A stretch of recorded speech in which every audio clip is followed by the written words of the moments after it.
E hoje nós vamos conversar com a doutora Roberta Furtado. Trabalhei com ela muito tempo em UTI neonatal e pediátrica e hoje nós vamos conversar sobre vacina. Robertinha, primeiro eu quero te agradecer por fazer parte desse canal e eu queria perguntar uma coisa que toda mãe tem muita dificuldade e muita dúvida. Qual que é a importância da vacinação para o bebê? Oi pessoal, tudo bem? Paulinha, eu que agradeço de estar aqui participando e tentando ajudar, essas mães que eu vejo lá no consultório que as dúvidas não são poucas e vacina é um tema que dá muita dúvida mesmo, até entre nós médicos às vezes dá alguma dúvida, ainda mais para as mães, É uma coisa que eu sempre oriento, eu até marco as minhas consultas de egressos, assim, de consulta de puericultura a cada mês, eu até marco, por exemplo, do segundo para o terceiro mês, eu marco antes da vacina do terceiro mês para já orientar a mãe com relação à próxima vacina. Eu acho que a vacina, defendo muito a vacina, eu acho que os bebês têm que ser vacinados sim, porque é a única forma que a gente tem de estar protegendo as nossas crianças contra esses vírus e bactérias aí. A gente infelizmente não nasce com essa defesa, a gente não cria essas defesas ao longo da vida e a única forma que a gente tem de ter essa proteção é através da vacinação. Tem uma leva, tanto aqui no Brasil quanto no exterior, falando contra a vacinação. O que você pensa a respeito disso? E quais são as consequências tanto para o bebê quanto para a sociedade? Isso está tendo uma relevância muito grande, E com repercussões que a gente está sentindo agora. Vamos colocar assim, essa onda de não vacinar começou muito, principalmente na Europa e depois na América do Norte, com relação a esse movimento de não é necessário vacinar, não vou vacinar o meu filho. E por conta disso a gente está vendo hoje que vacinas que já estavam, doenças que já estavam erradicadas, estão voltando aí, estão voltando fortes. E o que eu penso? Eu acho que a gente tem que vacinar e a gente não vacinar, a gente está expondo o nosso filho, está nos expondo e expondo a sociedade. Porque uma vez que, por exemplo, você tem uma criança de 2 anos que não foi vacinada, essa criança, ela é um transmissor, por exemplo, do sarampo para um bebezinho de 8 meses que ainda não teve a oportunidade de ser vacinado pela primeira vez. É uma falta de, meu ponto de vista, é uma falta de responsabilidade com o seu próprio filho e com a sociedade. Sim. Um exemplo recente que eu vi, que eu até procurei saber e vi por estar lá, no início do ano em Nova York, teve uma escola que foi fechada, os diretores fecharam a escola por um surto de sarampo. Por conta de uma comunidade que tinha lá que não vacinavam as crianças. Essas crianças estavam matriculadas na escola, passaram para outras crianças e a escola foi fechada até todas as crianças serem vacinadas. É uma loucura, E é uma doença, toda doença pode se tornar grave, E aí depois são vírus, então a gente não tem um antibiótico para matar um vírus. Então a gente começa a tratar os sinais e sintomas e tentar esperar o organismo da criança recuperar. Eu acho que nenhuma criança precisa passar por isso. Uma coisa que eu oriento muito também tem muitos pais também que antes de ir dar a vacina já medicam o bebê para o bebê não sentir dor, para não ter febre. Qual que é a sua visão com relação a isso? Bom, eu sempre oriento o seguinte, não adianta a gente dar um remédio para a dor antes da dor acontecer. Então, o que eu sempre falo é o seguinte, primeiro leve o seu filho para vacinar e eu sempre converso com meus pacientes, sempre estou disponível ou por telefone ou hoje pelo WhatsApp, que facilita muito a comunicação.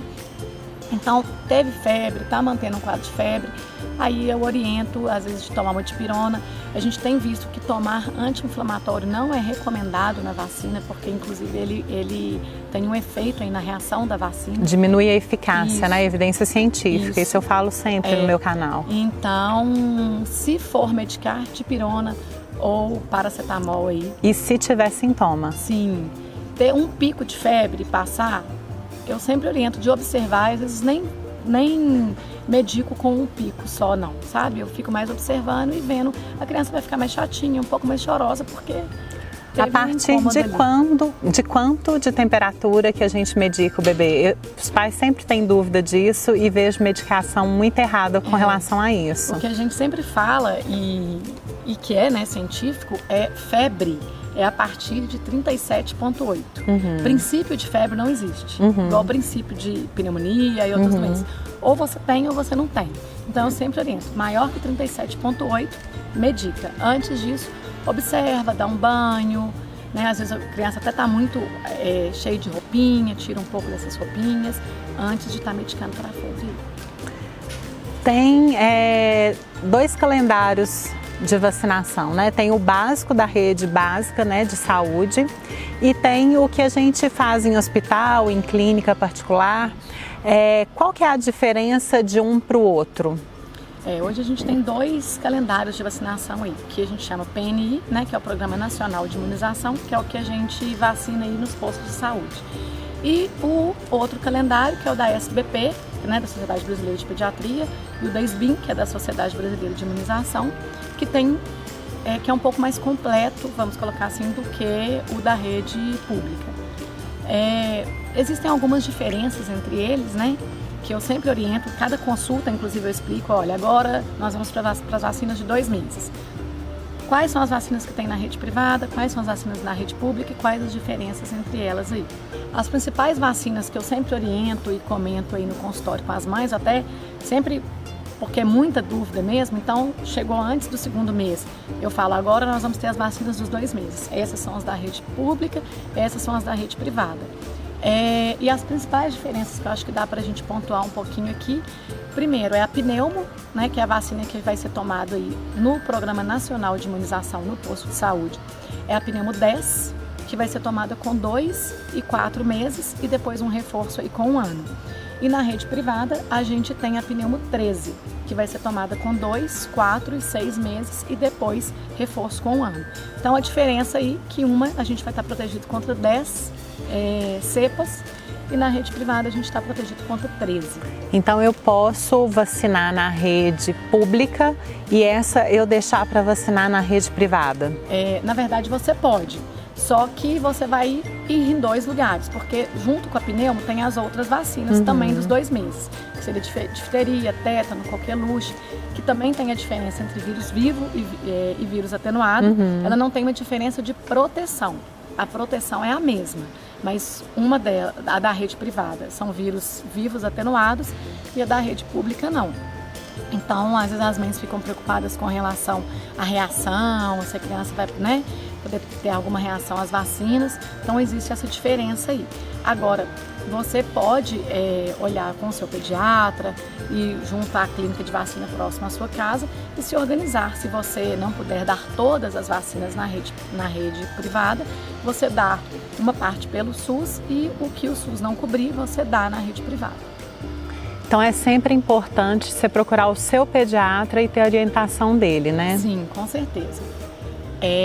E eu falo que com relação às vacinas é importante você se programar, inclusive na clínica de vacina, porque são vacinas que nem sempre, naquele dia que você vai na rede privada, elas estão disponíveis. Então o que eu sempre oriento para as mães? Como você vai estar sempre vacinando seu bebê dos 2 aos 7 meses, você vai vacinar seu bebê todo mês aí, né? Dos 2 aos 6 meses. Você vai vacinar seu bebê todos os meses aí. Então eu acho que vale a pena você já se fidelizar a uma clínica e já se programar ali, olha, mês que vem de tal eu volto para vacinar que aí já a fica segunda certinho. dose, e já fica certinho, você não perde aí os dias com o seu bebê. E uma outra vacina que dá muita diferença, é a que eu falo que dá mais diferença aí entre a rede privada e a rede pública, são as vacinas da meningite, né? Principalmente a meningo C, que na rede, no SUS, né, na PNI, a gente vacina apenas contra meningo C. E na rede privada a gente tem a vacina ACWY. Então são 4 vacinas aí, mais completa. Sendo que a gente tem uma proteção apenas da meningo C no posto, né, no posto de saúde. Aí muita mãe me pergunta, mas por que essa diferença tão grande? Por que então que a gente só tinha a meningo C e agora, aí as mães perguntam, por que essa diferença tão grande aí? Só a meningo C e em contrapartida na rede privada a gente tem a ACWY e ainda a vacina da meningo B. Antigamente a gente via que principalmente aí as meningites eram pelo tipo C. E hoje a gente tem visto que isso tem mudado, principalmente a meningo B. Por quê? Porque eram tipos específicos da Europa, da América do Norte, mas hoje isso não existe mais.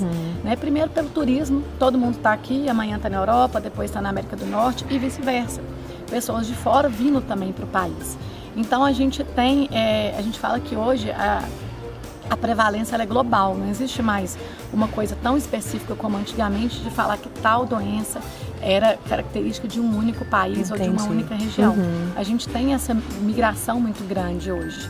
Isso. Né? Então acaba que a gente tem que estar se prevenindo contra tudo aí. E a outra que faz muita diferença, a outra vacina aí é a meningo B. A meningo B a gente não tem na rede pública, a gente só tem na rede privada. Então é uma vacina que eu recomendo muito para os meus pacientes tomarem, eu acho que faz muita diferença. São 3 doses também, assim como a meningo ACWY, assim como a meningo B. Com 3 meses, 5 meses e reforço com 1 ano. Antes a gente tinha uma dose com 7 meses, que esse ano o calendário e a SBP e a SBIM já tirou, e agora a gente tem com 3, 5 e reforço com 12 meses. E uma dúvida que às vezes as mães me perguntam, que às vezes já vacinou, por exemplo, com 3, com 5, mas aí agora ficaram mais preocupadas, ainda mais que está tendo esse enfoque agora aí da meningo B. Pode, às vezes, você já ter tomado alguma dose apenas, por exemplo, da meningo C, ou não ter tomado da meningo B, em fazer um reforço depois, por exemplo, com 1 ano de idade, daquelas que você não tomou. Ah, entendi, ótimo. Bom, gente, quero te agradecer de novo por estar aqui no nosso canal. Eu vou deixar aqui o contato dela, o Insta da doutora Roberta. E quem gostou desse vídeo, dá um like, inscreve no canal e deixa no comentário os temas que vocês querem ver por aqui. Um beijo e até a próxima!